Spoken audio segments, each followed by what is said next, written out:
한 사람의 인생이 단 한 번 베푼 작은 친절로 완전히 바뀌었습니다. 어두운 원룸. 창밖엔 겨울비가 부슬부슬 내리고 있습니다. 방 안은 고요하지만 공기가 무겁습니다. 책상 위엔 구겨진 종이 한 장, 해고 통지서가 놓여 있습니다. 30세 청년 민준이 바닥에 주저앉아 있습니다. 손끝이 떨리고 숨소리가 거칠어집니다. 그동안의 노력과 시간이 머릿속을 스칩니다. 눈물이 천천히 흐릅니다. 세상이 너무 조용하게 느껴집니다. 그때 갑자기 전화벨이 울립니다. 민준이 놀라 고개를 듭니다. 떨리는 손으로 휴대폰을 집어듭니다. 여보세요? 조용한 정적 뒤 낮고 차분한 목소리가 들립니다. 태양그룹 비서실입니다. 회장님께서 내일 오전 10시에 꼭 뵙고 싶답니다. 민주는 얼어붙습니다. 저를요? 왜요? 회장님께서 어젯밤 그 청년을 꼭 찾으라 하셨습니다. 민준의 숨이 멎습니다. 어젯밤?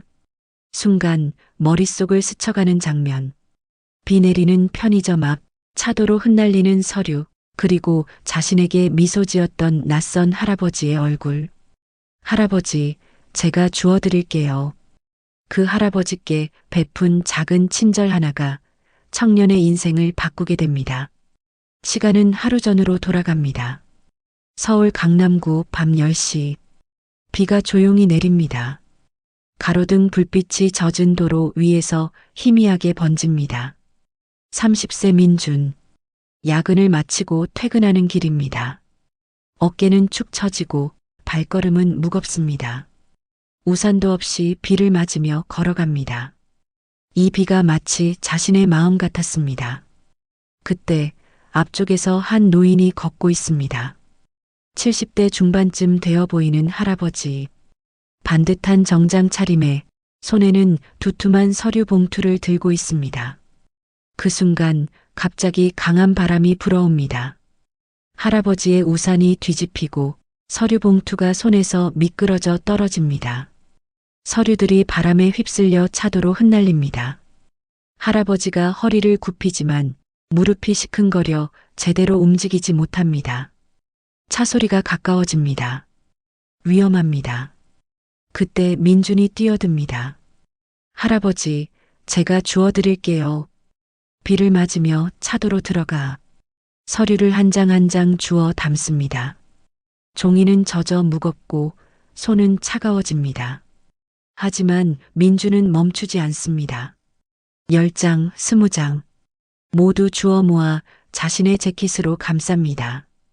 자신의 몸은 이미 흠뻑 젖었지만 신경 쓰지 않습니다. 민준이 서류를 건넵니다. 괜찮으세요? 다치신 데는 없으세요? 할아버지가 민준을 바라봅니다. 젖은 머리카락, 흠뻑 젖은 옷, 하지만 환하게 웃고 있는 젊은 청년. 고맙네, 젊은이. 요즘 이런 청년 보기 드문데. 무거우시면 제가 들어드릴까요?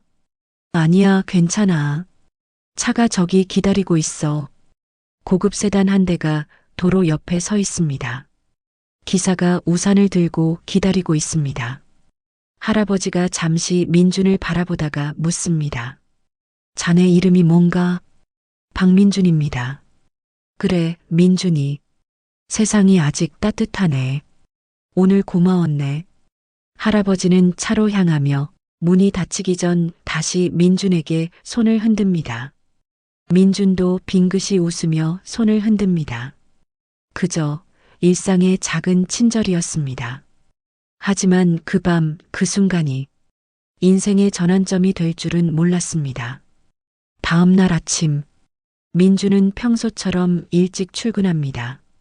5년째 다니는 중소기업 마케팅팀. 항상 묵묵히 성실하게 일하던 직원이었습니다. 하지만 오늘은 분위기가 다릅니다. 복도마다 웅성거림이 들립니다. 이번에 구조조정 들어간대. 5명이나 자른다더라. 민준의 가슴이 쿵 내려앉습니다.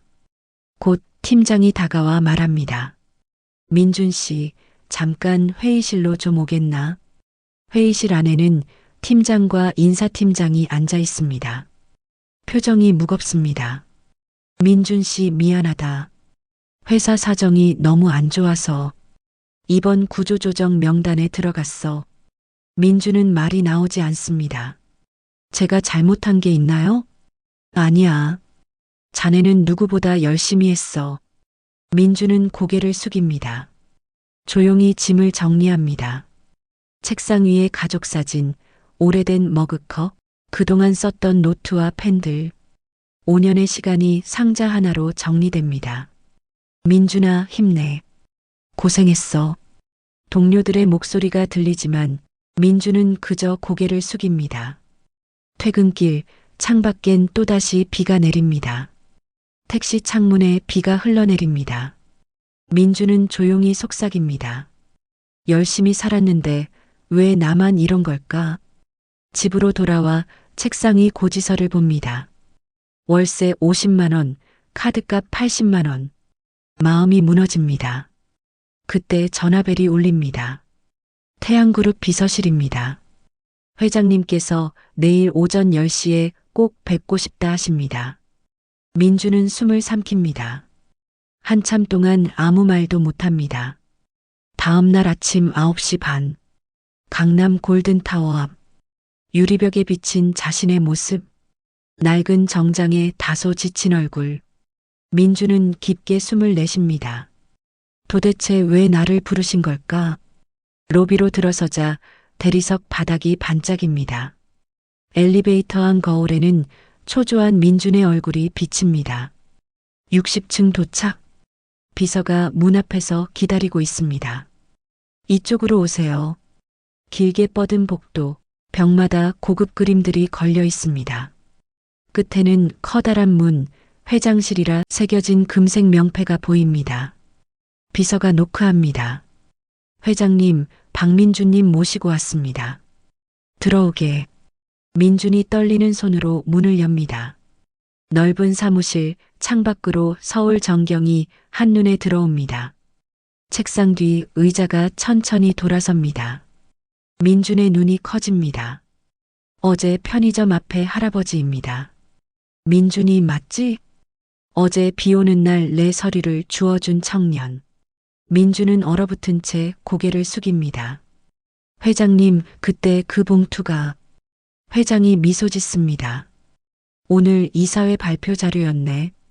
100억짜리 프로젝트 승인건이지. 그게 없었으면 큰일 날 뻔했어. 민주는 놀라 말을 잇지 못합니다. 요즘 자네 같은 젊은이 보기 힘들어. 다들 자기 일 바쁘다고 그냥 지나치지. 자네는 비 맞으면서 끝까지 도와줬잖아. 민주는 고개를 숙입니다. 당연한 일이라고 생각했는데요. 회장이 명함을 꺼내 건넵니다. 우리 회사 마케팅 본부 팀장으로 와주게. 자네 같은 사람이 필요하네. 민준이 손을 덜덜 떨며 명함을 받습니다. 회장님, 사실 저는 어제 회사에서 해고당했습니다. 알고 있네. 그래서 자네를 더 찾은 거야. 사람을 볼 줄 모르면 회사도 오래 못 가지. 민준의 눈에서 눈물이 흐릅니다. 감사합니다. 정말 감사합니다. 회장은 따뜻하게 웃습니다. 작은 친절이 사람의 진심을 보여주더군. 그 마음이 회사를 살린다네. 다음 주 월요일부터 출근하게. 연봉은 전 직장 2배로 해주겠네. 민주는 깊이 고개를 숙입니다. 최선을 다하겠습니다. 회장실을 나온 민준. 복도 한가운데서 걸음을 멈춥니다. 눈물이 흘러내립니다. 어제의 그 작은 친절이 자신의 인생을 바꿔놓았습니다. 엘리베이터 안 거울 속에 비친 자신의 얼굴엔 오랜만에 미소가 번집니다. 며칠 뒤 민준의 새 사무실 창가엔 햇살이 가득합니다. 책상 위엔 회장이 직접 준 명함이 놓여 있습니다. 마케팅 본부 팀장 박민준. 전 직원 회의. 회장이 말합니다. 이 청년은 비 오는 날 낯선 노인을 도와준 사람입니다. 자기 재킷까지 벗어 서류를 보호했지요. 우리 회사는 이런 마음을 가진 사람을 찾고 있습니다. 회의실 가득 따뜻한 박수가 울려 퍼집니다. 민주는 고개 숙여 인사합니다. 퇴근길 민주는 새로 산 차 대신 걸어 나옵니다. 비 내리던 그 거리, 편의점 앞을 다시 지나갑니다. 한 할머니가 무거운 짐을 들고 있습니다. 민준이 달려갑니다. 할머니, 제가 들어드릴게요. 아이고, 고맙네 젊은이. 당연한 일인걸요. 두 사람은 천천히 함께 걷습니다. 어둠 속 가로등 불빛이 비처럼 부드럽게 내립니다. 아파트 앞에 도착하자 할머니가 민준의 손을 꼭 잡습니다. 요즘 이런 젊은이 보기 드문데 고맙네. 민준은 미소 짓습니다. 건강하세요, 할머니. 민준이 돌아서서 하늘을 올려다봅니다. 별빛이 반짝입니다. 작은 친절이 누군가의 인생을 바꿉니다. 그리고 그 친절은 또 다른 사람에게 이어집니다. 이런 이야기를 매주 전하는 따뜻한 저녁 노을입니다. 당신의 하루 끝에도 따뜻함이 머물길 바랍니다.